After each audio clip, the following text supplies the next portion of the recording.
Olá, pessoal! É uma honra estar aqui com vocês, contando um pouco da minha história, o porquê que eu vim parar aqui, Polyclinic. Meu amigo Mauro Butti, de infância e profissional também da mesma formação, jornalismo, e a gente teve um encontro muito agradável na paróquia de Santo Antônio, na primeira caminhada da igreja, para a gente atuar, para aumentar as verbas, né, para a expansão da nossa igreja. A nossa igreja católica, a proposta é uma igreja que foi feito um concurso estadual, um projeto arquitetônico belíssimo, e está em conjunto com a Catedral de Venda Nova, ali na região do Jaqueline. Nós somos talvez a maior igreja com 1.000 assentos provisionados, né, para atender a região de Venda Nova. Então, Venda Nova, que eu amo, encontrei o Maurinho nesse evento aí da corrida, para mim foi um prazer, viu, Mauro? E o Mauro lançou essa peteca, vamos fazer um Polyclinic? Eu falei, vamos. Por quê? Porque a gente precisa sair desse padrão de consultório, a gente precisa olhar no olho, buscar alternativas, às vezes conversas que a gente tem com amigos, com colegas, sobre diagnósticos que a gente tem, dores, reclamações, e a gente bate um papo ali, a pessoa fala, você precisa buscar uma orientação mais específica. Então, como a gente já tem, né, um corpo clínico de 40 profissionais na área de medicina, o Mauro falou, vamos? Eu topei. Então, agradeço a iniciativa e hoje a gente resolveu, né, Josi? A Josi Matos é fonoaudióloga e ela tem atuado em um campo muito interessante, que foi através do pessoal da Brigada Elite, agradecer ao André, que é uma assistência que a gente tem na região, que presta cursos, né, de formação. E a gente conheceu um cantor, que é um menino abençoado, que é o Matheus Ferreira. E esse Matheus caiu para nós lá, para a gente poder dar a ele assistência na parte de fonoaudiologia. E a Josi, como uma preparadora, né, dessa área, ela já atuou com pessoas que foi para a Globo, igual a Rafaela Rocha, né, que foi para a semifinal da Globo. Nós temos outras pessoas em evidência que a Josi está cuidando, e eu falo que Deus manda para a gente os melhores. E mandou a Josi. Então, eu quero apresentar a Josi Correia. Né, Josi, é um prazer estar com você aqui. Começar essa iniciativa, gente, eu falo assim, que a gente põe a proposta no coração, a gente recebe e depois a gente vai tocar a bola. E a gente conta com convites, com pessoas especiais e as pessoas topam. Então, é a primeira vez. Eu espero que a gente, com o tempo, né, vá aprendendo a lidar com essas novas tecnologias para a área de medicina aí, e a gente começar a trabalhar uma coisa mais assertiva junto com a comunidade. Josi, me conta um pouquinho sobre o seu início de trajetória. Como é que você resolveu fazer fonoaudiologia? Ei, Flávia, que alegria estar aqui com você, né? Para a gente fazer esse Polyclinic aqui, o primeiro Polyclinic, e é bem legal. A minha trajetória dentro da fonoaudiologia foi bem interessante, porque eu vendo minha mãe cantar na igreja, a música me despertou muita curiosidade. Então, eu fiquei fascinada por música. E aí, dentro de igreja mesmo, vendo minha mãe cantar, e aí eu comecei a participar de grupo de igreja, cantando em louvor de igreja, participando de banda. Eu acho que é o início de carreira de muito cantor, né? Eu acredito que sim. Incentivo da mãe, da família.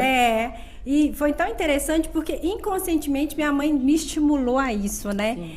E aí eu fui fazer um curso, nada a ver com fonoaudiologia, conheci a fonoaudiologia nesse curso e me apaixonei.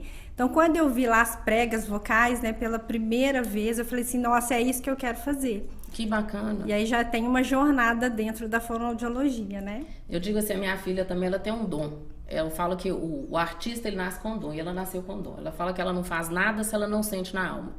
E ela canta muito bem. Lindo isso. E ela fala assim, mãe, a gente tem que ser tocado. E eu acho que através dessas deixas, né, que a gente tem, desses insights, e que a gente começa a sair realmente, a buscar a profissão, a identidade, e a gente vai se formando. Verdade. E aí, quando você começou a fazer, você definiu, vou fazer fono. O que mais Qual que é a diferença na área de fonoaudiologia? Essa parte de voz, tem a parte também de exames audiológicos para perda auditiva. Qual que é o campo de atuação da fono? Então, a fonoaudiologia, ela atua nessa área da comunicação humana. Então, dentro mesmo da fonoaudiologia, a gente tem várias especialidades. Então tem um campo bem específico que ele é voltado para a execução de exames, né? Que são os exames que envolvem a parte auditiva e de equilíbrio do nosso corpo, que são os exames de audiometria, os testes vestibulares, os exames de processamento auditivo, né? Então, por isso que a criança, quando nasce, ela tem que fazer o testezinho da orelhinha. Tem que fazer. Começa por aí.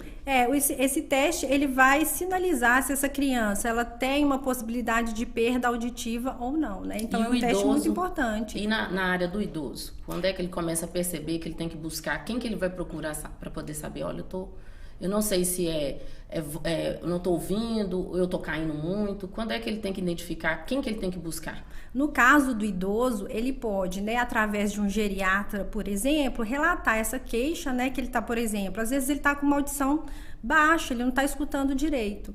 E aí o geriatra vai encaminhar para um otorrinolaringologista, que é o médico de cabeça e pescoço. E aí esse médico, esse especialista, ele vai identificar se é uma questão, né, de uma cera que está ali naquele ouvido. Certo. E se não for, ele vai pedir, por exemplo, uma audiometria, aí já volta para a fonoaudiologia. Se esse idoso, por exemplo, tiver uma perda auditiva, eles vão identificar que tipo de perda é essa e fazer os devidos encaminhamentos. Talvez chegue uma protetização ou não. Então, quer dizer que a primeira deixa estou perdendo audição. E o equilíbrio, porque também parece que o equilíbrio tem alguma coisa a ver. Sem dúvida, né? O equilíbrio aí, às vezes, essa pessoa ela não tem uma perda auditiva, mas ela sente que está começando com uma instabilidade. E aí ela vai também por esse mesmo caminho. Ele vai buscar o seu médico de referência, seja um geriatra, às vezes até um cardiologista. O cardiologista, né? Também pode. Às vezes é um idoso, por exemplo, que ele já passou por um neurologista, por alguma questão específica. Aí esse profissional já direciona para o outro especialista. E aí vão fazer exames específicos, como o teste vestibular, para ver se há alguma alteração, né, central ou uma alteração periférica. E aí, a partir daí ele define a conduta. Então, a perda auditiva, o equilíbrio, nessas situações a gente vai atrás do otorrino, ou geriatra, ou até o cardiologista, né? Sim, porque esses outros especialistas, quando ele identifica que é uma área muito específica da audição, por exemplo, né, que envolve o equilíbrio, eles vão direcionar para o especialista. Né? Tá. E aí é uma questão, né, de fazer exame e talvez seja até uma demanda de terapia, que já é um outro campo dentro da fonoaudiologia. Então, a parte audiológica, perda auditiva, balanço, perda de equilíbrio. E agora a questão da parte da voz, que é a parte que você... O olho até brilha, gente. Vocês viram ali? O olho brilhando. A voz. A voz, que te encantou. Demais. Pois é. Como é que é a questão da voz? Quando é que você sabe? A gente sabe que a gente atende muito IPSENG, né? Os professores. E a queixa deles são enormes em relação à impostação de voz, que depois que já está rouco, que já está com fissura, que já está com tanto de patologia, que eles vão buscar a solução. Então, a voz aí, tem a questão do canto, sim, para melhorar a performance de respiração, mas tem as questões patológicas também, que são ocasionadas por tempo, né? Hábitos. Que a pessoa talvez se entrasse e estivesse fazendo aquele acompanhamento, ela não teria tanta debilidade, né? Então, o que é? Como é que a voz funciona para quem trabalha como profissão e quem trabalha como dia a dia? A questão da voz aí, a gente tem a voz falada e a voz cantada, né?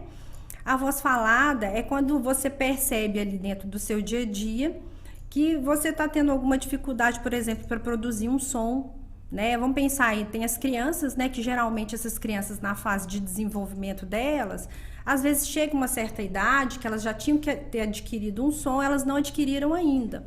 Aí nesse caso elas vão para a fonoterapia para cuidar de algum som específico que ela não produz. Vamos pensar dessa forma, né? Aproveitando essa deixa, porque eu falo assim, vou contar uma história. A gente, em relação à criança, né?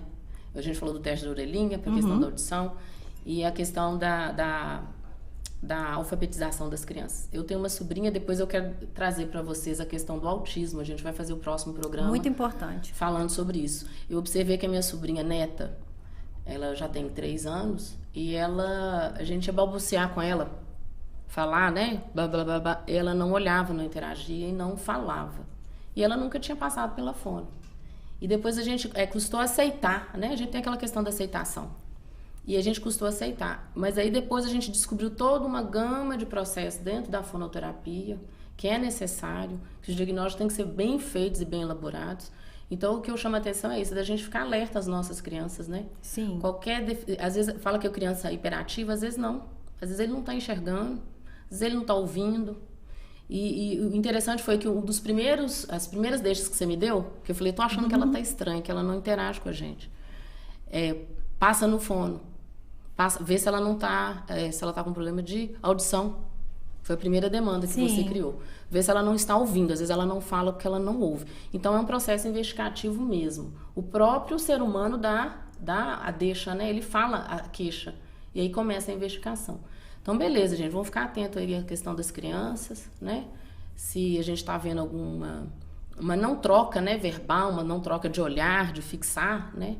Buscar realmente, não só na área da pediatria, da fono, identificar por que será que essa criança não tá interagindo da forma adequada. Porque também teve a questão do pós-pandemia, né? Sim, sem dúvida, né? Então, acho que é um alerta que a gente tem que ficar mais ainda, assim, atencioso, né?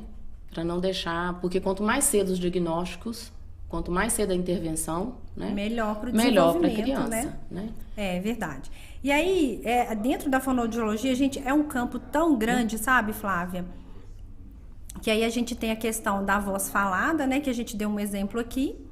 E da voz cantada, né? Que é onde está, assim, particularmente a minha paixão. Mas tenho já uma jornada longa dentro da fonoaudiologia, já uns 16, caminhando para 17 anos dentro da fonoaudiologia. E aí a gente tem a questão da voz, a voz cantada mesmo, né? Que aí você citou a respeito desse evento que vai acontecer aí, né? Que vai ser amanhã. Aí, o que acontece? Dentro da voz falada, a gente tem várias demandas. Você falou a respeito do que chega lá, né, na clínica, por exemplo, do volume de atendimentos. Então, a gente tem uma maior procura, né, pela voz falada no sentido de professor. Né? Os professores começam a ter uma queixa dentro lá da sala de aula, então eles têm que procurar uma ajuda. Então, se você percebe que a sua voz está alterada por um período de 15 dias, é importante que você procure o profissional da área. No caso, você pode procurar um otorrinolaringologista, que é um médico, né, de cabeça e pescoço, que aí ele vai pedir exames específicos de laringe para investigar se essa voz está adoecida. E também o fonoaudiólogo para fazer uma avaliação detalhada, né, dessa voz e identificar o que está alterado para tratar. Então, é muito importante isso, né? E tem várias outras vertentes. Tem a vertente do canto aí, né, Flávia? Que a gente tem recebido algumas demandas que ultimamente a fonoaudiologia, graças a Deus, tem alcançado esse público, né? Na verdade, eles têm percebido a importância do trabalho da fonoaudiologia junto aos cantores, né?